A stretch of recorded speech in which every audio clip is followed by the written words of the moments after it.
ഉണ്ടാവാറില്ല. നമ്മൾ നേരത്തെ ഞെക്കിയാൽ മാത്രമാണ് പെട്ടെന്ന് മ്യൂട്ടായി കിട്ടുന്നുള്ളൂ.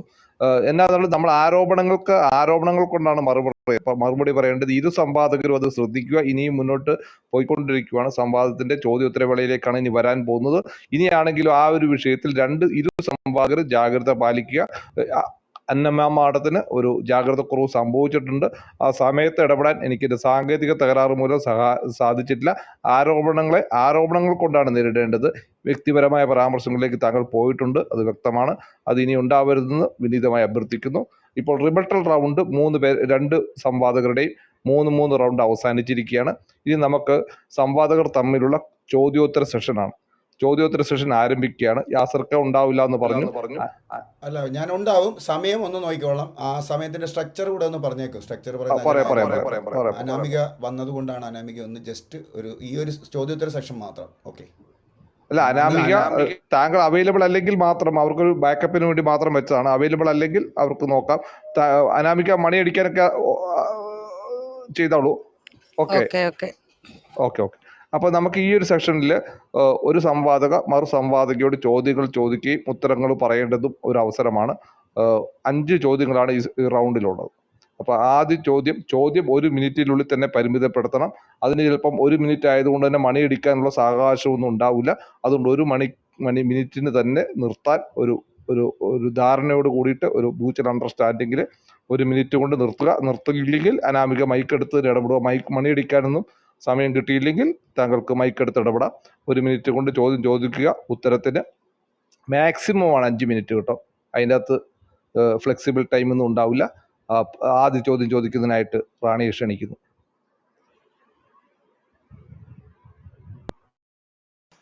ഓക്കെ. മറുവാദം ഇല്ലാത്തത് കൊണ്ടാണോ വ്യക്തിക്ഷേപമെന്ന് അറിയില്ല. ഓക്കെ, എന്തായാലും എന്റെ ചോദ്യം ഇതാണ്. പഴയ നിയമാവർത്തനം 23/18 കർത്താവിന്റെ ആലയത്തിലേക്ക് നേർച്ചയായി നായയുടെ കൂലി കൊണ്ടുവരരുതെന്ന് പറയുന്നു. പുതിയ നിയമം മാർക്കോസ് 7:26-28 ഒരു വിജാതീയ ഗ്രീക്ക് സ്ത്രീ തന്റെ മകളിൽ നിന്നും പിശാചിനെ ബഹിഷ്കരിക്കണമെന്ന് യേശുവിനോട് പറഞ്ഞപ്പോൾ മക്കളുടെ അപ്പം എടുത്ത് നായ്ക്കൾക്ക് എറിഞ്ഞു കൊടുക്കുന്നത് നന്നല്ല എന്ന് പറയുന്നു. ഇത് പഴയ നിയമ ആശയമല്ലേ എന്നുള്ളതാണ് എന്റെ ചോദ്യം. മോഡറേറ്റേഴ്സ്, എനിക്ക് ചോദ്യം വ്യക്തമായില്ല. കാര്യം 2 റെഫറൻസ് ആണ്. അപ്പൊ നിർത്തി പറയണം. എനിക്ക് എടുക്കണം. എന്റെ കയ്യിൽ ബൈബിൾ ഉണ്ട്. എനിക്ക് ആകെ 5 മിനിറ്റേ ഉള്ളൂ. എന്റെ ടൈം സ്റ്റാർട്ട് ചെയ്തിട്ടില്ല. അതുകൊണ്ട് റെഫറൻസ് മാത്രം പറഞ്ഞാൽ മതി. ആവർത്തനം ഒരു അറിയിപ്പ് പറഞ്ഞോട്ടെ. ഇതിപ്പോ 1ാമത്തെ ചോദ്യമായിട്ടുള്ളൂ.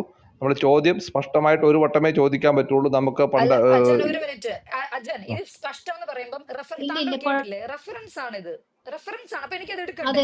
നിങ്ങൾ 35,000 വചനത്തിനാണ് നിയമാവർത്തനം 23:18 കർത്താവിന്റെ ആലയത്തിലേക്ക് നേർച്ചയായി 18. അത് ഞാൻ വായിച്ചോളാം. ഓക്കെ. അടുത്തത് മാർക്കോസ് 7:26-28 വാക്യത്തിൽ. മാർക്കോസ് 7:26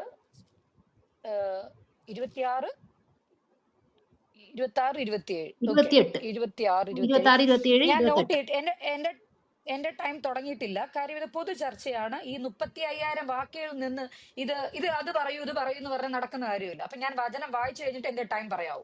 അതുകൊണ്ട് ഒരു സെക്കൻഡ് ഒരു അറിയിപ്പ് പറയാനുണ്ട്. നമ്മളിവിടെ ഇത് ചോദ്യോത്തരമാണ്. അത് വ്യക്തമായ ചോദ്യങ്ങളായിട്ട് ചോദിക്കുക. 1, 2 അങ്ങനെ ഒരു ചോദ്യമായിക്കൊണ്ട് നമുക്ക് വേണമെങ്കിൽ 5-6 വചനങ്ങളൊക്കെ ഉദ്ധരിച്ചുകൊണ്ട് ഇതാണ് എൻ്റെ ചോദ്യം എന്ന് പറഞ്ഞിട്ട് കാര്യമില്ല. അത് ഇരു സംവാദകർ ശ്രദ്ധിക്കുക. സ്പഷ്ടമായ ചോദ്യം ചോദിക്കുക. ആ ചോദ്യത്തിൽ ഇപ്പൊ ഇതിന് തന്നെ 2 വചനങ്ങൾ വന്നുകൊണ്ട് തന്നെ 2 ചോദ്യമാണ് ഫലത്തിലായിട്ട് ഉണ്ടായിട്ടുള്ളത്. അത് ഒരു ചോദ്യം എന്ന് പറഞ്ഞാൽ ഒരു ചോദ്യമായി പരിമിതപ്പെടുത്തണമെന്ന് ഇരു സംവാദകരോട് ഓർമ്മിപ്പിക്കുന്നു. ഈ പറഞ്ഞത് അഡ്രസ് ചെയ്യാൻ അന്നമ്മയെ ക്ഷണിക്കുന്നു. 5 മിനിറ്റ് ആണ് മാക്സിമം. എനിക്കൊരു മോഡറേറ്റേഴ്സിനോട് ഒരു കാര്യം പറയാനുണ്ട്. മോഡറേറ്റേഴ്സിനോട് ഒരു കാര്യം പറയാനുണ്ട്. മോഡറേറ്റേഴ്സ് അതായത് ഇത് പഴയ നിയമവും പുതിയ നിയമവും തമ്മിലുള്ള ഒരു കാര്യമാണ്. അപ്പൊ എനിക്ക് 2 കാര്യങ്ങൾ പറയാതെ ഇത് എങ്ങനെയാണ് പിന്നെ സമർത്ഥിക്കാൻ സാധിക്കുന്നത് അച്ഛൻ? അതായത് പഴയ പുസ്തകത്തിലുള്ള കാര്യം പഴയ നിയമം ഇതിപ്പോ പുതിയ നിയമം മാത്രമാണെങ്കിൽ നമുക്ക് പുതിയ നിയമത്തിലുള്ള ഒറ്റ കാര്യം മതി. അതായത് പഴയ നിയമ ആശയം തന്നെയാണോ പുതിയ നിയമ ആശയം എന്നുള്ളതാണ് നമ്മൾ വ്യക്തമാക്കേണ്ടത്. അപ്പൊ എനിക്ക് 2 റെഫറൻസ് അവിടെ മിനിമം 2 റെഫറൻസ് എങ്കിലും വെക്കേണ്ടതായിട്ടുണ്ട് എന്ന് താങ്കൾ മനസ്സിലാക്കുക. വ്യക്തമാണ്. അപ്പൊ എന്താണ് ചെയ്യുന്നത്? ആ പറയുന്ന 1 മിനിറ്റ് ആണല്ലോ അനുവദനീയമായിട്ടുള്ളത്. ആ പറയുന്ന സമയത്ത് വ്യക്തമായി പറയുകയും അത് വ്യക്തമായി കേൾക്കുകയും ചെയ്തുകൊണ്ട് താങ്കൾ അത് എഴുതിയെടുക്കാൻ അനാമ മാഡവും ബാധ്യസ്ഥയാണ്. അല്ലാണ്ട് എനിക്ക് ആ ചോദ്യം മനസ്സിലായിട്ടില്ല എന്ന് പറഞ്ഞ് കൗണ്ടർ ചോദ്യങ്ങളുമായി പോയി അജൻ കഴിഞ്ഞാൽ സമയം ഒരു മിനിറ്റ് അതാണ് അതിന്റെ ഒരു പ്രശ്നം. അജൻ ഒരു മിനിറ്റ്, താങ്കൾ മനസ്സിലാക്കണം, 35,000-ൽ പരം വചനങ്ങളുള്ള ഒരു സംവാദമാണ് ഇത്. അതുകൊണ്ടാണ് ഇത്ര ആൾക്കാർ വന്നേക്കുന്നത്. അതൊരു മതത്തിന്റെ എല്ലാവരുടെയാണ്. അപ്പം 1 മിനിറ്റിനകത്ത് യേശു ആരെന്നുള്ള ചോദ്യമല്ല. അതുകൊണ്ടാണ് നമ്മുടെ റാണിജിയും പറഞ്ഞത് 2 വചനമാണ്. എന്റെ ആൻസർ തുടങ്ങിയിട്ടില്ല. ഞാൻ ഈ വചനം വായിച്ചു കഴിഞ്ഞിട്ടേ 5 മിനിറ്റ് പറ്റത്തുള്ളൂ. അല്ലെങ്കിൽ പിന്നെ ചോദ്യം ഉത്തരം കൊണ്ടൊരു ആവശ്യമില്ലല്ലോ. അവർ ചോദിച്ച ചോദ്യം ഞാൻ ഉത്തരം പറയാൻ ഏബിൾ ആണ്, പക്ഷെ ടൈം അനുവദിക്കണം. അതുപോലെ മാർക്കോസ് എനിക്ക് 7:26-27 കിട്ടി. സമയം 5 മിനിറ്റ് നേരത്തെ പറഞ്ഞിട്ടുള്ളതാണ് 2 കൂട്ടർക്കും. 2 വചനം എടുക്കുന്നതിൽ ബുദ്ധിമുട്ടുണ്ടെങ്കിൽ സംസാരിക്കുക. ദർശനം അയ്യാ സർ, അതാ പറഞ്ഞത് 5 മിനിറ്റ് ആൻസർ തുടങ്ങിയിട്ടില്ല. ആവർത്തനം ഏതാണെന്ന് പറയൂ. ആവർത്തനം 24-ന്റെ പെട്ടെന്ന് എഴുതിയെടുക്കാന്ന് പറഞ്ഞു. 23:18 23-ന്റെ 18-ാം വാക്യം ഒന്ന് അടയാളപ്പെടുത്തിക്കോട്ടെ, 1 മിനിറ്റ്. ഓക്കെ, ഇതിന്റെ രണ്ട് വചനം ഞാൻ എടുത്തു. വേശ്യയുടെ കൂലിയും നായയുടെ കൂലിയും തന്റെ ദൈവമായ യഹോവയുടെ ആലയത്തിലേക്ക് യാതൊരു നേർച്ചയായിട്ടും കൊണ്ടുവരരുത്. ഇവ രണ്ടും നിന്റെ ദൈവമായ യഹോവയ്ക്ക് അറപ്പാകുന്നു. ഓക്കെ, ഇനി അടുത്തത് മാർക്കോസിന്റെ സുവിശേഷം 7-ാം അധ്യായം. അവൾ സുറഫേക്കിലെ ജാഗിൽ ഒരു യവന സ്ത്രീ ആയിരുന്നു, അവന് മുകളിൽ ഭൂതത്തെ പുറക്കാക്കാൻ കൊണ്ടുവന്നു. ഓക്കെ, ഇത് വചനം അറിയാം. ഇതിന്റെ ചോദ്യം എന്തായിരുന്നു? ഇനി ചോദ്യം പറയാം, ആൻസറിന്റെ ടൈം സ്റ്റാർട്ട് ചെയ്യാം. ചോദ്യം പറഞ്ഞോളൂ. ഓക്കെ, അതായത് കർത്താവിന്റെ ആലയത്തിലേക്ക് നേർച്ചയായി നായയുടെ കൂലി കൊണ്ടുവരരുതെന്ന് പറയുന്നു. നിയമാവർത്തനം 23:18. പുതിയ നിയമം മാർക്കോസ് 7-ാമത്തെ അധ്യായം 26-28 വിജാതീയ ഗ്രീക്ക് സ്ത്രീയെ തന്റെ മകളിൽ നിന്നും പിശാചിനെ ബഹിഷ്കരിക്കണമെന്ന് യേശുവിനോട് പറഞ്ഞപ്പോൾ മക്കളുടെ അപ്പം എടുത്ത് നായ്ക്കൾക്ക് എറിഞ്ഞു കൊടുക്കുന്നത് നന്നല്ല എന്ന് പറയുന്നു. ഇത് പഴയ നിയമ ആശയമല്ലേ? ഇത് പഴയ നിയമ ആശയമല്ലേ എന്ന് ചോദിക്കുമ്പം ഞാൻ എന്റെ സമയം തുടങ്ങുവാണ്. ആവർത്തന പുസ്തകം ഈ പഞ്ചകൃത്യങ്ങൾ അവസാനം മോശ എഴുതിയേക്കുന്നതാണ്, തോറായിൽ വരുന്നതാണ്. അത് ആ എബ്രായ ജാതി അല്ലെങ്കിൽ യഹൂദന്മാർക്ക് കൊടുത്തിരിക്കുന്ന നിയമങ്ങളാണ്. ഇത് നിങ്ങൾ നോക്കുമ്പം അതുകൊണ്ടാണ് വചനങ്ങളിൽ ഈ പറഞ്ഞ് എടുത്തു ചാടി പറയാൻ പറ്റത്തില്ല. ഇത് ദൈവവചനത്തിന്റെയാണ്, പ്രത്യേകിച്ച് യഹൂദന്മാരുടെയാണ്, പൊട്ടത്തെറ്റ് പറയാൻ പറ്റത്തില്ല. അതുകൊണ്ടാണ് സമയം വേണമെന്ന് പറഞ്ഞത്. സമയം നോക്കിക്കൊള്ളുക. 5 മിനിറ്റ് നിർത്താൻ ഞാൻ ആഗ്രഹിക്കുന്നു. ആവർത്തനം 23 യഹോവയുടെ സഭയിൽ പ്രവേശിക്കാത്തവർ ശുദ്ധീകരണ നിയമങ്ങൾ അടുത്ത് 15 മുതൽ മാനുഷിക ബന്ധങ്ങൾ സംബന്ധിച്ച നിയമങ്ങൾ അതിൽ വരുന്നതാണ് നമ്മുടെ സഹോദരി പറഞ്ഞത്. അത് കറക്റ്റാണ്. മാനുഷിക ബന്ധങ്ങൾ, വേശ്യയുടെ കൂലിയും നായയുടെ വിലയും നിന്റെ ദൈവമായ യഹോവയുടെ ആലയത്തിലേക്ക് യാതൊരു നേർച്ചയായിട്ടും കൊണ്ടുവരരുത്. ഇവ രണ്ടും നിന്റെ ദൈവമായ യഹോവയ്ക്ക് അറപ്പാക്കുന്നു. കറക്റ്റാണ്. വേശ്യയുടെ കൂലി എന്ന് പറഞ്ഞതാണ്, ആ നാട്ടിൽ വേശ്യാസ്ത്രീകളുണ്ട്. അവര് ഈ പരിപാടിയും കഴിഞ്ഞിട്ട് ആ കാശും കൂടി, ഇതാണ് ദശാംശം എന്ന് പറഞ്ഞാൽ അത് യഹോവയ്ക്ക് വേണ്ട. അത് യഹോവ ഓൾറെഡി പറയുന്നു മോശയിലൂടെ. നായയുടെ വിലയും നായയെ വേണ്ടെന്ന് പറയുന്നു. ഇതേപോലെ നമുക്ക് ഈ കാലഘട്ടത്തിൽ ഒരാൾക്കാരെ കാണാം, പട്ടി അറയ്ക്കുന്നവർ. അപ്പം അതും ഇതും ഒന്നാണെന്നാണ് ഞാൻ പറഞ്ഞത്. സമർത്ഥിച്ചപ്പോ മനസ്സിലായില്ലേ? താങ്ക് യു റാണി. നായയുടെ വിലയും കൊണ്ടുവരരുത് എന്ന് യഹോവ അവിടെ പറയുന്നു. അതിനിപ്പം ഒരു അർത്ഥവും ഇല്ല. ഇത് ഒന്നാണോ എന്നാണ് ചോദ്യം. ഇത് രണ്ടും രണ്ടാണ്. അതാണ് എന്റെ വാദവും. മർക്കോസ് 7-ാം അധ്യായത്തില് ഈ പറയുന്ന അശുദ്ധാത്മാക്കിനെ പുറത്താകുന്ന യേശുവിന്റെ അടുക്കൽ ഈ സൗഖ്യത്തിന്റെ ഈ പറഞ്ഞ ടിൻറ്റുമോനെ സൗഖ്യമാക്കുന്നു എന്ന് അറിഞ്ഞ് ഈ ടിൻറ്റുമോൾ ഓടി വരുന്നു, പറയുന്നു എന്റെ മകളിൽ ഭൂതമുണ്ട്, പുറത്താക്കാമോ? അപ്പൊ ട്രോളാനിരിക്കുന്ന യേശു ക്രിസ്തു ദൈവത്തിനോട് പറയുന്നു, അതെങ്ങനെ? മക്കൾക്കല്ലേ ഞാൻ ആദ്യം കൊടുക്കത്തുള്ളൂ, നീ എന്തിനാ എന്റെ അടുക്ക വരുന്നു? നീയൊക്കെ ഓടിപ്പോയതല്ലേ, യഹോവയിൽ നിന്ന് ഓടിപ്പോയതല്ലേ എന്ന് ട്രോളുമ്പം അവര് പറയുന്നു, എങ്കിലും മക്കൾക്ക് അപ്പം കൊടുത്തിട്ട് ചെറുനായ്ക്കൾക്ക് ഇട്ടുകൊടുക്കുന്നത് നന്നല്ല എന്ന് യേശു ക്രിസ്തു പറയുമ്പം ഈ ചെറുനായ്ക്കൾക്കും മേശന്ന് കിട്ടുന്നത് നക്കി എടുത്തോളാം എന്ന് സ്വയം അവള് തന്നെ പറയുവാണ്. കാര്യം അവര് പട്ടിയായി എന്ന് അവള് പറയുവാണ്. അപ്പൊ ആ സ്ത്രീ സ്വന്തം പട്ടിയായെന്ന് പറയുമ്പം ഇനിയിപ്പോ യേശു ക്രിസ്തു പട്ടി എന്ന് പറയുന്നതിനകത്ത് എനിക്ക് അതിനകത്തൊന്നും തോന്നില്ല. അതിന്റെ ഉപമയിൽ ലാസ്റ്റ് അദ്ദേഹം ഉദ്ദേശിച്ചത്, നിങ്ങൾ യഹോവയുടെ ആലയത്തിൽ വിട്ടു പോയല്ലോ, എങ്കിലും ഇപ്പൊ ഞാൻ യഹൂദനായിരിക്കും, എന്റെ അടുക്ക വരുന്നത് എന്ത്? അവർ ചിന്തിക്കുന്ന യഹോവയുടെ മാജിക് കൊണ്ടാണ് യേശു ക്രിസ്തു ചെയ്യുന്നതാണ്. അല്ല, യേശു ക്രിസ്തു ദൈവപുത്രനായിരിക്കെ, അവന് പാപം ക്ഷമിക്കാൻ അധികാരമുള്ളതായിരിക്കെ, അവൻ വീര്യപ്രവൃത്തികൾ ചെയ്യാൻ അധികാരമുള്ളതായിരിക്കെ, ലാസറിനെ പുറത്തു കൊള്ളുന്ന അതേ അഭിഷേകമുള്ളതായിരിക്കെ. ആ സ്ത്രീയുടെ കുഞ്ഞിനെ സൗഖ്യമായി. അത് നമുക്ക് കാണാം. അവൾ വീട്ടിൽ വന്നപ്പോൾ മകൾ കിടക്കയിൽ കിടക്കുന്നതും ഭൂതം വിട്ടുപോയതും കണ്ടു. അപ്പൊ പട്ടീന്ന് വിളിച്ചെന്ന് പറഞ്ഞാലും കാര്യം നടന്നല്ലോ. അപ്പം അവിടെയും യേശു ക്രിസ്തുവിന്റെ ധാർമ്മികതയാണ്. Thank you. രണ്ടും രണ്ടാണ്. എന്റെ ചോദ്യത്തിന് സമയമാണ്.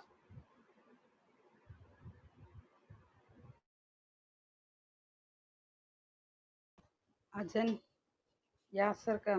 അതെ, നമ്മളെ മൈക്ക് അൺമ്യൂട്ട് ആകുന്നില്ല. 2 വട്ടം ചെയ്തുകൊണ്ടാണ് വീണ്ടും മ്യൂട്ടായി പോയത്. ഈ ക്രൗഡഡ് ആകുമ്പോൾ അങ്ങനെ ഉണ്ടാകുന്ന ഒരു ഗ്ലിച്ചാണത്. എന്തായാലും ഞാൻ ഇനി മുതൽ അത് കുറച്ചുകൂടെ ജാഗ്രത പാലിക്കാം. നിർത്താറാകുമ്പോൾ തന്നെ മൈക്ക് അൺമ്യൂട്ട് ചെയ്താൽ മാത്രമാണ് അൺമ്യൂട്ട് ആവുന്നുള്ളൂ. എന്തായാലും ഒരു ചോദ്യം ചോദിച്ചു, അതിന് ഉത്തരം പറഞ്ഞു. 5 മിനിറ്റിന് മുമ്പേ തന്നെ നിർത്തിയിട്ടുണ്ട്. ഇനിയിപ്പോൾ താങ്കൾക്ക് റാണിയോട് ചോദിക്കാനുള്ള അവസരമാണ്. 1 മിനിറ്റിൽ ചോദ്യം ചോദിക്കുക, ഉത്തരം 5 മിനിറ്റ്. താങ്ക് യു അച്ഛൻ. എനിക്കൊരു റെഫറൻസും വേണ്ട. ചോദ്യം ഇതാണ്: ക്രിസ്ത്യാനികൾ എന്ന് ഇന്ന് അറിയപ്പെടുന്ന യേശു ക്രിസ്തുവിന്റെ സ്നേഹ നിയമം, മാമോദീസ, ഈ പറഞ്ഞ ജ്ഞാനസ്നാനം, കുർബാന അങ്ങനെ സ്വീകരിക്കുകയും അല്ലെങ്കിൽ യേശു ക്രിസ്തുവിനെ വിശ്വസിക്കുകയും സൈലന്റ് ആയിട്ട് വിശ്വസിക്കുകയും സഭയിൽ പോകുന്ന ഒരുപാട് ആൾക്കാരുണ്ട്. അങ്ങനെ യേശു ക്രിസ്തുവിന്റെ അനുയായിയായ സമൂഹത്തിലെ നമ്മുടെ പുരുഷന്മാർ സുന്നത്ത് അഥവാ സർക്കംസിഷൻ അഥവാ അഗ്രചർമ്മം ചെയ്യാതിരിക്കുന്നത് അല്ലെങ്കിൽ ചെയ്യാത്തത് എന്തുകൊണ്ട്? ചോദ്യം വ്യക്തമല്ലെങ്കിൽ ഒന്നുകൂടെ ചോദിക്കാം. ക്രിസ്ത്യാനികൾ സുന്നത്ത് ചെയ്യാത്തത് എന്തുകൊണ്ട്? ഓക്കെ, എൻ്റെതും ഒരു ഗ്ലിച്ച് വരുന്നുണ്ട്. താങ്കൾ ചോദിച്ച ചോദ്യം വളരെ കൃത്യമായിട്ടുള്ളൊരു ചോദ്യമാണ്. അത് വളരെ നല്ല ചോദ്യമാണ്. അതായത് പരിച്ഛേദന എന്തുകൊണ്ട് ചെയ്യുന്നില്ല എന്ന് ചോദിച്ചു കഴിഞ്ഞാൽ ഞാൻ എൻ്റെ വിഷയാവതരണത്തിലും അല്ലെങ്കിൽ ഖണ്ഡനത്തിലും ഞാൻ പറഞ്ഞു കഴിഞ്ഞു. അതായത് ഇത് മോശയുടെ നിയമമല്ല, മോശ കൊണ്ടുവന്നിരിക്കുന്ന ഒരു നിയമമല്ല. ഇത് അബ്രഹാത്തിൽ നിന്ന് വന്നതാണ് എന്നുള്ളത് അവിടെ യേശു എടുത്തു പറയുന്നതും നിങ്ങൾക്ക് കാണാൻ സാധിക്കും. അവിടെ അബ്രഹാത്തിൽ നിന്ന് വന്നിരിക്കുന്ന പിന്നീട്, അതായത് അബ്രഹാത്തിന് മുൻപ് അത് ഉണ്ടായിരുന്നോ ഇല്ലായിരുന്നു എന്നുള്ളതാണ് അതിന്റെ ഉത്തരം. അബ്രഹാത്തിന് ശേഷം, അബ്രഹാത്തിൽ നിന്ന് പിന്നീടുള്ള ആൾക്കാരിലേക്കാണ് ഈ പരിച്ഛേദന നിയമം കിട്ടിയിരിക്കുന്നത്. അത് യേശു അവിടെ എടുത്ത് കൃത്യമായി പറയുന്ന വാക്യം ഉദ്ധരിച്ചുകൊണ്ട് റീപ്ലേസ് കേട്ട് കഴിഞ്ഞാൽ നിങ്ങൾക്കത് മനസ്സിലാക്കാൻ സാധിക്കും. അവിടെ യേശു പറയുന്ന ഈ വാദം തന്നെയാണ്. വീണ്ടും ഞാൻ നിങ്ങളെ യേശു പറഞ്ഞിരിക്കുന്ന അതേ വാക്യങ്ങളിലേക്ക് ഞാൻ ഒന്ന് നിങ്ങളെ ശ്രദ്ധ കൊണ്ടുപോവാണ്. നിയമത്തെയോ പ്രവാചകന്മാരെയോ സാധുവാക്കാനാണ് ഞാൻ വന്നിരിക്കുന്നതെന്ന് നിങ്ങൾ വിചാരിക്കരുത്. അസാധുവാക്കാനല്ല, പൂർത്തിയാക്കാനാണ് വന്നിരിക്കുന്നത് എന്നുള്ളതാണ്. അതായത് നിയമത്തെയോ പ്രവാചകന്മാരെയോ. അപ്പൊ ആ രീതിയിലുള്ള കാര്യങ്ങളിലാണ് ഈ പരിച്ഛേദന എന്നുള്ളത്. അതായത് വിജാതീയരായിട്ടുള്ള ആൾക്കാർക്ക് ആ പരിച്ഛേദന എന്നുള്ള കാര്യം അവിടെ വരുന്നില്ല എന്നുള്ളതാണ്. അതായത് മോശയുടെ നിയമത്തിൽ ഈ പരിച്ഛേദന നിയമം അവിടെ എഴുതി ചേർത്തിരിക്കുന്നു എന്നുള്ളതാണ്. അത് പിന്നീട് യഹൂദന്മാർക്കിടയിൽ മാത്രം എസ്റ്റാബ്ലിഷ്ഡ് ആയി എന്നുള്ളതാണ്. ഏതുപോലെ പഴയ പല നിയമങ്ങളും, ഞാൻ ഒരു കാര്യം ഞാൻ നിങ്ങളോട് നേരത്തെയും കൂടെ പറഞ്ഞു. അതായത് പഴയതിനെയും പുതിയതിനെയും ഒക്കെ മിക്സ് ചെയ്തിട്ടാണ് യേശു, അതായത് നിയമത്തെയും പ്രവാചകന്മാരെയും ഒന്നും അസാധുവാക്കിയിട്ടില്ല. ആ രീതിയിലുള്ള കാര്യങ്ങൾ തന്നെയാണ് യേശു മുന്നോട്ട് വെച്ചത്. ഇത് പഴയ നിയമത്തെ ബാധിക്കുന്ന ഒരു കാര്യമേ അല്ല എന്നുള്ളതാണ് എനിക്ക് പറയാനുള്ളത്. അതായത് പഴയ നിയമത്തിലുള്ള ഒരു പഴയ നിയമം എന്നുള്ളതാണ്. അബ്രഹാത്തിന് മുൻപേ ഈ പരിച്ഛേദനാ നിയമം എന്നൊന്നും ഉണ്ടായിരുന്നില്ല. അത് തന്നെയാണ് യേശു നിങ്ങൾക്കായി വച്ചിരിക്കുന്നത്. ഓക്കെ, ഞാൻ ഇറങ്ങി കയറിയപ്പോൾ ആ ഗ്ലിച്ച് മാറിയിട്ടുണ്ട്. ആവശ്യമെങ്കിൽ മറ്റാർക്കെങ്കിലും ആ ഗ്ലിച്ച് ഉണ്ടെങ്കിൽ ചിലപ്പോൾ ഇറങ്ങി കയറിയാൽ മാറുമായിരിക്കും. ഈ റാണിയുടെ രണ്ടാമത്തെ ചോദ്യം അങ്ങോട്ട്. ഓക്കെ, നല്ല ഗ്ലിച്ച് ഉണ്ട്. ഓക്കെ, എന്തായാലും നേർച്ചകളെ കുറിച്ച് പറയുന്ന അധ്യായമായ ലേവ്യ പുസ്തകം 27 28 29 വാക്യങ്ങളിൽ ഇങ്ങനെ പറയുന്നു: എന്നാൽ ഒരുത്തൻ തനിക്കുള്ള ആൾ, മൃഗം, അവകാശ നിലം മുതലായി യഹോവയ്ക്ക് കൊടുക്കുന്ന യാതൊരു ശപഥാർപ്പിതവും വിൽക്കയോ വീണ്ടെടുക്കുകയോ ചെയ്തുകൂടാ. ശപഥാർപ്പിതമൊക്കെയും യഹോവയ്ക്ക് അതിവിശുദ്ധമാകുന്നു. മനുഷ്യവർഗത്തിൽ നിന്ന് ശപഥാർപ്പിതമായി കൊടുക്കുന്ന ആരെയും വീണ്ടെടുക്കാതെ കൊന്നുകളയണം. അതായത് നേർച്ച കൊടുക്കുന്ന ആളെ കൊന്നുകളയണം, മനുഷ്യനെ കൊന്നുകളയണം എന്നുള്ളതാണ് ലേവ്യ പുസ്തകം 27 അധ്യായത്തിൽ 28 29 വാക്യങ്ങളിൽ പറയുന്നത്. പുതിയ നിയമത്തിൽ എഫേസ്യർ ഇങ്ങനെ പറയുന്നു. എഫേസ്യർ 5:2 ഇങ്ങനെ പറയുന്നു: ക്രിസ്തുവും നമുക്ക് വേണ്ടി തന്നെത്താൻ ദൈവത്തിന് സൗരഭ്യവാസനയായ വഴിപാടും യാഗവുമായി അർപ്പിച്ചു എന്ന് പറയുന്നു. പഴയ നിയമത്തിലെ നരബലി തന്നെയല്ലേ പുതിയ നിയമത്തിലും കാണാൻ പറ്റുന്നത്? ഇതാണ് എൻ്റെ രണ്ടാമത്തെ ചോദ്യം.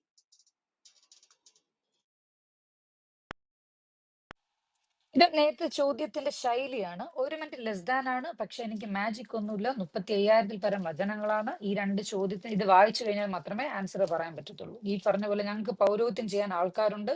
ഞാൻ ഒരു സ്ത്രീ വന്നേ ഉള്ളൂ. അപ്പൊ ഞാനൊന്ന് വായിച്ചു കഴിഞ്ഞിട്ട് എന്റെ ടൈം പറയാം, അപ്പോഴേ സ്റ്റാർട്ട് ചെയ്യാം.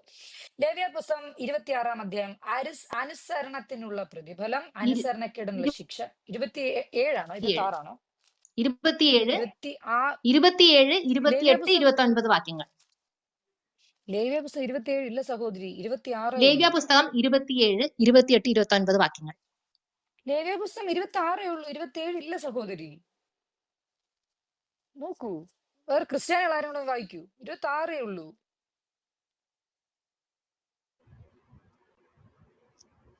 അപ്പോൾ വചനം വെച്ച് പറയുമ്പോൾ അത് ക്ലാരിഫൈ ചെയ്യാൻ മറ്റാരും ഇവിടെ വേദിയിലില്ല. നമ്മൾ അനാമിക ഉണ്ട്. രണ്ടുപേരുമാണ് ഉള്ളത്. ഇല്ല നോക്കൂ ഇവിടെ അനാമിക ഉണ്ട്. ലേവ്യ പുസ്തകം 27 ഇല്ല. അപ്പൊ പിന്നെ എങ്ങനെയാണ്? അപ്പൊ അത് അസാധുവല്ലേ? എന്താണ് ചോദ്യം? റാണി അൺമ്യൂട്ട് ചെയ്യൂ. പുസ്തകം ലേവ്യ പുസ്തകം 27 ഇല്ല. 27 എല്ലാവരും ഇട്ടോളൂ കേട്ടോ. ഇദ്ദേഹത്തിന് അറിയില്ലെന്ന് തോന്നുന്നു. എനിക്ക് ഒരു മിനിറ്റ്. സോറി ഉണ്ട്. എന്റെ പേജാണ് 27, 28, 29. ഓക്കെ, ഞാൻ വായിച്ചോട്ടെ. എന്റെ ചോദ്യത്തിന്റെ അതൊന്നേ ഉള്ളൂ. എന്നാൽ ഒരുത്തൻ തനിക്കുള്ള ആൾ, മൃഗം, അവകാശ നിലം മുതലായി യഹോവയ്ക്ക് കൊടുക്കുന്ന യാതൊരു ശപഥാർപ്പിതവും വിൽക്കുകയോ വീണ്ടെടുക്കുകയോ ചെയ്തുകൂടാ. ശപഥാർപ്പിതം ഒക്കെയും യഹോവയ്ക്ക് അതിവിശുദ്ധമാകുന്നു. ഞാൻ നേരത്തെ പറഞ്ഞല്ലോ 613 വരെ നിയമത്തിൽ ഡോൺസ്, ഡൂസ് ഇങ്ങനെയുള്ളതിനകത്താണ്. ഓക്കെ, നേർച്ചകൾ സംബന്ധിച്ച നിയമങ്ങളിലാണ് ഇത് വരുന്നത്. ഇതെനിക്ക് മനസ്സിലായി. കാര്യം ചോദ്യം പറയുമ്പം ഇതിന്റെ സ്റ്റേറ്റ്മെന്റും കൂടെ പറഞ്ഞാലും എനിക്ക് ആൻസർ പറയാൻ പറ്റത്തുള്ളൂ. എന്നാൽ ഒരുത്തൻ നിങ്ങളിൽ ആൾ, മൃഗം, അവകാശ നിലം മുതലായി യഹോവയ്ക്ക് കൊടുക്കുന്ന യാതൊരു ശപഥാർപ്പിതവും വിൽക്കുകയോ വീണ്ടെടുക്കുകയോ ചെയ്തുകൂടാ. അപ്പൊ ശപഥാർപ്പം ഒക്കെയും യഹോവയ്ക്ക് അതിവിശുദ്ധമാകുന്നു. ഓക്കെ, മനുഷ്യവർഗത്തിന് ശപഥാർപ്പിതമായി കൊടുക്കുന്ന ആരെയും വീണ്ടെടുക്കാതെ കൊന്നുകളയണം. അമ്പോ, അടുത്തെന്തായിരുന്നു? എഫേഷ്യസ് 5 അല്ലേ? ഒരു മിനിറ്റ് എടുക്കുന്നേ ഉള്ളൂ. ഇങ്ങനൊരു ചോദ്യം അനുവദീയമല്ല, പക്ഷെ ഞാൻ ഓക്കെയാണ്. ഞാൻ ഒന്നിലും പിന്മാറുന്നു. ദൈവവചനമല്ലേ. എഫേഷ്യൻസ് 5:2 ക്രിസ്തുവും നിങ്ങളെ സ്നേഹിച്ച് നമുക്ക് വേണ്ടി തന്നെത്താൻ ദൈവത്തിന് സൗരഭ്യവാസനയായ വഴിപാടും യാഗവുമായി അർപ്പിച്ചതുപോലെ സ്നേഹത്തിൽ നടക്കുവിൻ. ഇത് ഒന്നാണോ എന്നാണ് ചോദ്യം. നല്ലൊരു ചോദ്യമാണ്. ആൻസർ ടൈം സ്റ്റാർട്ട് ചെയ്യണേ. ലേവ്യ പുസ്തകം ഞാൻ നേരത്തെ പറഞ്ഞ പോലെ തോറ, ഈ മോശ എഴുതിയ നിയമങ്ങളിൽ, നേർച്ചകൾ സംബന്ധിച്ച നിയമങ്ങളിൽ ഡോണ്ടു ഉണ്ട്, ഡൂസും ഡോൺസും ഉണ്ട്. ഈ ഡോണ്ടു എന്ന് പറയുന്നത് 246 ആ പാടെ ചെയ്യാൻ പറ്റുന്നത്. ഡൂസ് 365 ചെയ്യാൻ പാടില്ല എന്നാണ് എൻ്റെ ഒരു ഓർമ്മ. ആണെന്ന് തോന്നുന്നു. കൂടുതലും ചെയ്യാൻ പാടില്ലാത്ത അത് 365ഉം 240 സംതിങ് ആണ് ചെയ്യാൻ പാടുന്നത്. അപ്പൊ ഇതിനകത്ത് വരുന്ന ഒരു നേർച്ചയുടെ അതിൽ പിന്നെ ഒരുപാട് നിയമങ്ങളുണ്ട്. ആ ലോയിൽ വരുന്നതാണ് ഇത്. മനുഷ്യവർഗത്തിന് ശപഥാർപ്പിതമായി കൊടുക്കുന്ന ആരെയെങ്കിലും വീണ്ടെടുക്കാതെ കൊന്നുകളയണം. എന്താണ് ഞാൻ നേരത്തെ പറഞ്ഞതുപോലെ ഒരു കൊന്നുകളയുന്ന കൊലയാളിയായ ദൈവത്തെ, ദൈവസങ്കല്പത്തെ അല്ലെങ്കിൽ ഒരു മൂർത്തിയെ കാണാം. അതും യേശുവും രണ്ടും രണ്ടാണെന്ന് നമുക്ക് ഈ ഒരു ചർച്ചയോടുകൂടെ മനസ്സിലാകുന്നു. ഈ കൊന്നുകളയണം എന്ന് പറയുന്ന ദൈവം എങ്ങനെയാണ് 10 കൽപ്പനയിൽ കൊലപാതകം ചെയ്യരുതെന്ന് പറയുന്നത്? അപ്പൊ മനുഷ്യനെ നീർച്ചയായിട്ടും കൊന്നുകളയും. ഇത് രണ്ടും രണ്ടാണ്. അപ്പൊ ഞാൻ സ്ഥാപിക്കുന്നത് നന്നായിട്ട് എനിക്ക് ഈ അർത്ഥത്തിലൂടെ പറയാനും പറ്റുന്ന ഒരു അവസരം തന്നതിന് നന്ദിയുണ്ട്. ഇനി എഫേഷ്യൻ എന്ന് പറയുന്നത് ഈ പൗലോസ് അപ്പോസ്തലൻ നേരത്തെ പറഞ്ഞതുപോലെ ഒരു കോൺഗ്രിഗേഷന് വേണ്ടിയിട്ട്, ആ ഒരു ഏരിയയിലെ സഭയ്ക്ക് വേണ്ടിയിട്ട് എഴുതുന്ന ഒരു ലേഖനമാണ്. ഇതിനകത്ത് എഴുത്തുകാരൻ എഴുതുന്ന പശ്ചാത്തലം 2ാം മിഷണറി യാത്രയിലാണ് എഴുതുന്നത്. ഇതിനകത്ത് ഒരു ഉള്ളടക്കമുണ്ട്. ഇതിന്റെ അംഗീകാരം, വീണ്ടെടുപ്പ്, പാപക്ഷമ, ജ്ഞാനം. ഇപ്പൊ ഞാൻ ഓൾറെഡി പറഞ്ഞായിരുന്നു, വീണ്ടെടുപ്പ് എന്ന് പറഞ്ഞാൽ ന്യായപ്രമാണത്തിന്റെ അണ്ടറിലും യഹോവയുടെ അണ്ടറിലും നിൽക്കുന്ന ആൾക്കാരെ ക്രിസ്തുവിന്റെ ദൈവരാജ്യത്തിലോട്ട് കൊണ്ടുവരുന്ന ഒരു ശുശ്രൂഷകനായി നിൽക്കുന്ന പൗലോസായ അപ്പോസ്തലൻ എഫേസ്യർക്ക് എഴുതുന്നതാണ്. ആകയാൽ പ്രിയ മക്കൾ എന്ന പോലെ ദൈവത്തെ അനുകരിപ്പിൻ. ഈ ദൈവം യഹോവയല്ല. ഒന്നുകൂടെ കേട്ടോണം. ആകയാൽ പ്രിയമക്കൾ എന്ന പോലെ ദൈവത്തെ അനുകരിപ്പിൻ. ക്രിസ്തുവും നമ്മളെ സ്നേഹിച്ച് നമുക്ക് വേണ്ടി തന്നെത്താൻ ദൈവത്തിന് സൗരഭ്യവാസനയായ വഴിപാടും യാഗവുമായി അർപ്പിച്ചതുപോലെ സ്നേഹത്തിൽ നടക്കുവിൻ. ഈ പറയുന്ന ദൈവം തന്നെത്താൻ ദൈവത്തിന് സൗരഭ്യവാസനയായ വഴിപാടും യാഗവുമായി അർപ്പിച്ചതുപോലെ.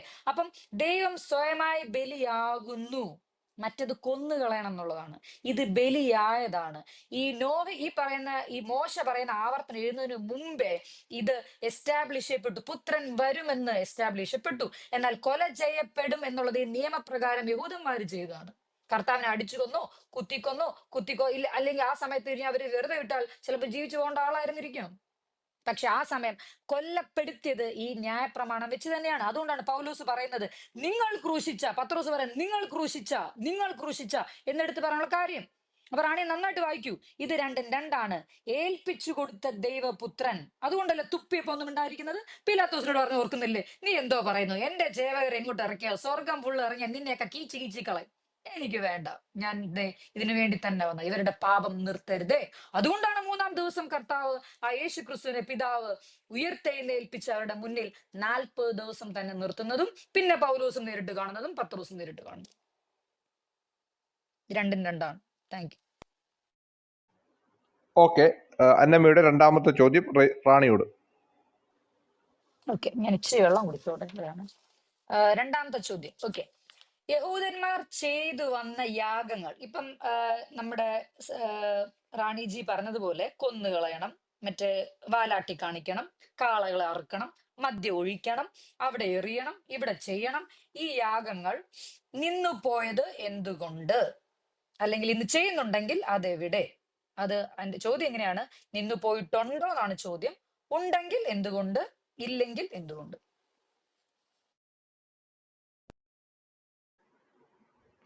ചോദ്യം വ്യക്തമല്ലേ റാണി?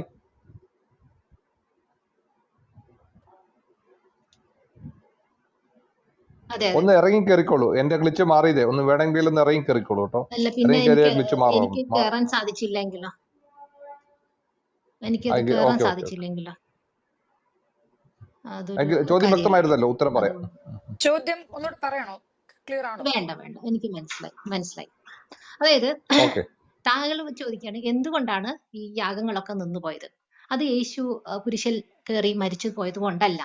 അതിനുശേഷവും യാഗം അവിടെ ചെയ്തിട്ടുണ്ടായിരുന്നു. ജെറുസലേം ടെമ്പിൾ 70 AD കൂടി അത് തകർന്നു പോയി. അതുവരെയും ഈ യാഗം എന്നുള്ളത് അവിടെ നടന്നിരുന്നു എന്നുള്ളതാണ്. അതായത് യഹോവയ്ക്ക് ഒരു നിയമമുണ്ട് പഴയ നിയമ പുസ്തകത്തിൽ.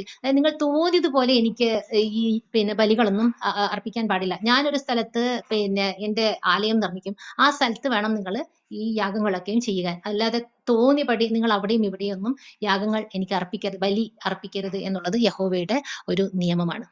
അപ്പോ പോൾ ഇത് ചെയ്തിട്ടുണ്ടോ എന്നുള്ളത് നോക്കുക. അത് പോളൊക്കെ വരുന്നത് യേശുവിന് ശേഷമാണല്ലോ. പോൾ ചെയ്തിട്ടുണ്ടോ എന്നുള്ളത് വളരെ വ്യക്തമായിട്ട് അപ്പോസ്തല പ്രവർത്തനങ്ങൾ 21-ാമത്തെ അധ്യായത്തിൽ പറയുന്ന കാര്യം നിങ്ങൾ നോക്കുക. അതായത്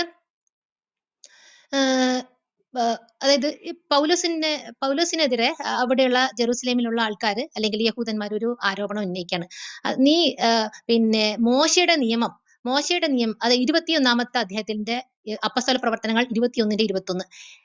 എന്നാൽ ശിശുക്കളെ പരിച്ഛേദനം ചെയ്യുകയോ പരമ്പരാഗതമായ ആചാരങ്ങൾ അനുഷ്ഠിക്കുകയോ വേണ്ട എന്ന് പറഞ്ഞുകൊണ്ട് മോശയെ അവഗണിക്കാൻ വിജാതിയരുടെ ഇടയിലുള്ള യഹൂദരെ നീ പഠിപ്പിക്കുന്നുവെന്ന് അവർ കേട്ടിരിക്കുന്നു. അതിനാൽ നീ വന്നിട്ടുണ്ടെന്ന് അവർ തീർച്ചയായും അറിയും. എന്താണ് ഇനി ചെയ്യേണ്ടത്? അതിനാൽ ഞങ്ങൾ പറയുന്നത് പോലെ നീ പ്രവർത്തിക്കുക. വ്രതമെടുത്ത 4 പേർ ഞങ്ങളുടെ കൂടെയുണ്ട്. അവരോടൊപ്പം പോയി നീയും നിന്നെ തന്നെ ശുദ്ധീകരിക്കുക. അവരുടെ ശിരോമുണ്ടനത്തിനുള്ള ചെലവും നീ വഹിക്കുക. അങ്ങനെ നീ തന്നെ നിയമം അനുസരിച്ച് ജീവിക്കുന്നുവെന്നും നിന്നെക്കുറിച്ച് അവർ കേട്ടിരിക്കുന്ന വാർത്തയിൽ കഴമ്പില്ലെന്നും സകലരും അറിഞ്ഞുകൊള്ളും. എന്നാൽ വിശ്വാസം സ്വീകരിച്ച വിജാതിയരെ സംബന്ധിച്ചിടത്തോളം ഞങ്ങൾ എഴുത്തയച്ചിട്ടുണ്ട്. വിഗ്രഹങ്ങൾക്ക് അർപ്പിച്ച വസ്തുക്കൾ, രക്തം, കഴുത്തു ഞെരിച്ച് കൊല്ലപ്പെട്ടവ, വ്യഭിചാരം എന്നിവയിൽ നിന്ന് അവർ അകന്നിരിക്കണമെന്ന ഞങ്ങളുടെ തീരുമാനവും അതുവഴി അറിയിച്ചിട്ടുണ്ട്. പൗലോസ് അവരെ കൂട്ടിക്കൊണ്ടുപോയി അടുത്ത ദിവസം തന്നെ അവരോടൊപ്പം ശുദ്ധീകരണ കർമ്മം നടത്തി. അവരുടെ ശുദ്ധീകരണം പൂർത്തിയാകുന്ന ദിവസവും അവർക്ക് ഓരോരുത്തർക്കും വേണ്ടി ബലിയർപ്പിക്കാനുണ്ടെന്ന വിവരവും അറിയിക്കാൻ വേണ്ടി അവൻ ദേവാലയത്തിൽ പോയി എന്നുള്ളതാണ് അപ്പോസ്തല പ്രവർത്തനങ്ങൾ 21 മുതൽ 26 വരെയുള്ള വാക്യങ്ങൾ. അപ്പോ അവിടെ നിന്ന് പോയിട്ടില്ല, കണ്ടിന്യൂസ് ആയി തുടർന്നുകൊണ്ടേയിരുന്നു. 70 AD കൂടി ആ ആലയം നശിപ്പിക്കപ്പെട്ടു. അതിനുശേഷം അവിടെ ബലിയില്ല. കാരണം യഹോവയുടെ നിയമം തന്നെയാണ്.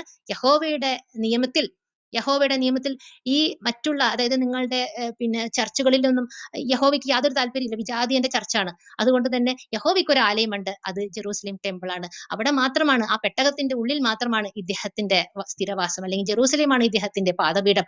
അദ്ദേഹത്തിന്റെ രാജാവിന്റെ രാജ്യം അല്ലെങ്കിൽ സിറ്റി എന്ന് പറയുന്നത് ജെറൂസലേമാണ്. അപ്പൊ അവിടെയാണ് ആ ഒരു കാര്യം ഉള്ളത്. അതുകൊണ്ട് തന്നെ പൊളിഞ്ഞുപോയ സ്ഥിതിക്ക് ആ ബലി എപ്പോഴും ഇത് തന്നെയാണ്. 2-3 പ്രാവശ്യം പൊളിഞ്ഞു പോയതുണ്ട്. അപ്പൊ പൊളിഞ്ഞു പോയിരിക്കുന്ന സമയത്തൊക്കെ ബലി അവിടെ നിർത്തിയിട്ടുണ്ടായിരുന്നു. 70 AD കൂടി ഈ ബലികളൊക്കെ പിന്നീട് നിന്നു. ഇപ്പൊ അത് പൊന്തിയിട്ടില്ല. പൊന്തിയാൽ വീണ്ടും അവിടെ തുടങ്ങുമെന്ന് പുസ്തകം വെച്ചിട്ട് തന്നെ നമുക്ക് പറയാൻ സാധിക്കുമെന്നുള്ളതാണ് വസ്തുത. അതുകൊണ്ട് ഒരിക്കലും നിങ്ങളെയൊക്കെ പോള് നന്നായി ചതിച്ചു എന്നുള്ളത് വേണം പറയാൻ. കാരണം പോള് പറഞ്ഞിരിക്കുന്നത്, അല്ലെങ്കിൽ ബൈബിൾ മുന്നോട്ട് വെക്കുന്നത്, യേശു നിങ്ങൾക്ക് വേണ്ടി ബലിയായി, വൺ ടൈം ബലിയായി, ഇനി ബലി വേണ്ട എന്നുള്ളത് ഒരു യഹൂദന്റെ പച്ചനുണയായിട്ടുള്ള വാദമാണ്. നിങ്ങൾ അത് വിശ്വസിക്കുന്നു. പക്ഷെ പുസ്തകം വായിച്ചു നോക്കിക്കഴിഞ്ഞാൽ പോള് പോയി ബലി ചെയ്യുന്ന കാര്യം നിങ്ങൾക്ക് വളരെ വ്യക്തമായിട്ട് കാണാൻ സാധിക്കും. ഓക്കെ ഇപ്പം അടുത്ത ചോദ്യം റാണിയുടെയാണ്. അതിനു മുമ്പ് ഒരു അറിയിപ്പ് പറയാനുണ്ട്. പാനലിൽ ഇരിക്കുന്ന ആരും തന്നെ, ഇരു സംവാദകരും, മറ്റ് അനാമിക, യാസർ, ഞാൻ ആരും തന്നെ തന്നെ സംവാദങ്ങൾക്ക് മറുപടിയായിട്ടാണ് പറയേണ്ടത്. ആരും തന്നെ ഇമോജികൾ ഇടാൻ പാടില്ല. ഇതൊരു അക്കാദമിക് ലെവലിൽ ഒരു ചർച്ചയായതുകൊണ്ട് ഗൗരവം ചോർത്തി കളയുന്ന രീതിയിലുള്ള ഇമോജികൾ ആരും തന്നെ അനുവദനീയമല്ല എന്നും കൂടെ ഓർമ്മിപ്പിക്കുന്നു. തുടക്കത്തിൽ അനാമിക ഇട്ടപ്പോൾ അനാമിക ഞാൻ മെസ്സേജ് കൊടുത്തിരുന്നു. അനാമിക ഓക്കെ എന്ന് പറഞ്ഞിരുന്നു. എന്തായാലും അത് ഇമോജികൾ ആരും തന്നെ ആർക്കും അനുവദനീയമല്ല. ഇനി റാണിയുടെ മൂന്നാമത്തെ ചോദ്യം.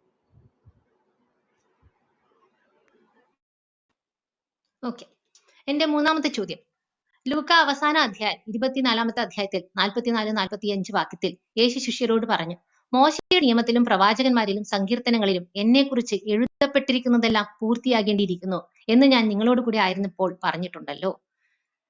വിശുദ്ധ ലിഖിതങ്ങൾ ഗ്രഹിക്കാൻ തക്കവണ്ണം ശിഷ്യരുടെ മനസ്സ് യേശു തുറന്നു എന്ന് ലൂക്കിന്റെ അധ്യായം 24-ാം അധ്യായം 44-45 വാക്യങ്ങളിൽ പറയുന്നുണ്ട്. വിശുദ്ധ ലിഖിതം എന്ന് യേശു വിശേഷിപ്പിച്ചത് പഴയ നിയമത്തെ മോശയുടെയും പ്രവാചകന്മാരുടെയും സങ്കീർത്തന ലിഖിതങ്ങളും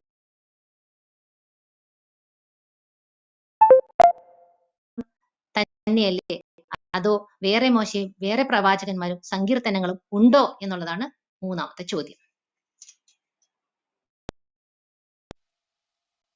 ഓക്കെ, ലൂക്കോസിന്റെ സുവിശേഷൻ വൈദ്യനായ നമ്മുടെ ലൂക്കോസ്, എനിക്ക് ഈ വചനം ഒന്ന് വായിച്ചോട്ടെ, അത് കഴിഞ്ഞിട്ടോട്ടെ ബാക്കി വചനം ഒന്ന് വായിച്ചോട്ടെ. 44 20 കാര്യം താഴെയുള്ള ആൾക്കാർ എടുക്കുന്നുണ്ടാവല്ലോ, നമുക്കൊരു ഒതന്റിസിറ്റി വേണമല്ലോ ആൻസർ പറയുമ്പോൾ. 24:44 പിന്നെ യേശു അവരോട് ഇതാകുന്നു നിങ്ങളോടുകൂടെ ഇരിക്കുമ്പോൾ ഞാൻ പറഞ്ഞ വാക്ക്, മോശയുടെ ന്യായപ്രമാണത്തിലും പ്രവാചക പുസ്തകങ്ങളിലും സങ്കീർത്തനങ്ങളിലും എന്നെ കുറിച്ച് എഴുതിയിരിക്കുന്നത് ഒക്കെയും നിവൃത്തിയാകണം എന്നുള്ളത് തന്നെ എന്ന് പറഞ്ഞു. ഇത് വിശുദ്ധ ലിഖിതം. ചോദ്യം ഒന്നുകൂടെ പറയാമോ? കാര്യം ഇത് ഞാൻ വായിച്ചു, ചോദ്യം ക്ലിയർ ആയില്ല. റാണിജി.